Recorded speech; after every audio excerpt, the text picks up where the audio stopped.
Matindi pala ang obsesyon nitong si Angel, kung saan may trauma ito sa mga taong umiiwas at umaalis.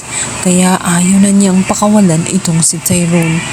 Ginawa niya, instead na tulungan ito para makabalik sa kanyang mga magulang, ay minabuti ni Angel na itali itong si Tyrone. Maging ang telepono na hawak ni Tyrone ay sinira niya para lamang matiyak ni Angel na hindi makatakas itong si Tyrone. Sa kabilang banda, halos mawala na ng pag-asa itong si Chris at itong si Rosel, kung saan pagod na sa kakahanap kay Tyrone, kung saang sulok na nga nila ito nahanap. Maging sa mga tao na kanilang nakakasalubong, agad nilang tinatanong kung nakikilala nila ang kanilang anak na nasa larawan.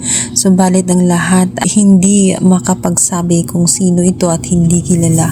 Kaya naman nahihirapan sila paano matunton ang kanilang anak na si Tyrone. Sa kabilang banda, magigising nga itong si Tyrone, kung saan ito ay nawala ng malay matapos ngang pinilit nga ni Ashley na patulungin ito dahil ayaw nitong umalis. Ngunit sa pagkakataong yun, nakahanap ng tiyempo itong si Tyrone. Ginawa niya ang lahat kung paano matanggal ang mga lubig hanggang sa siya ay makaalis. At agdali-dali siyang bumaba para lamang makahanap ng sasakyan makaalis sa naturang bahay ni Ashley. Tingin niya ay nababaliw nga itong si Angel dahil sa kanyang dahil nga sa sugat na natatamongan nitong si Tyrone ay nahihirapan siya. Hanggang sa pagsakay niya ng sasakyan ay nawalan siya ng malay. Pagkakataon na sana na makita siya nitong si Darius nang bigla itong mapalingon, subalit napakabilis ang takbo ng naturang sasakyan.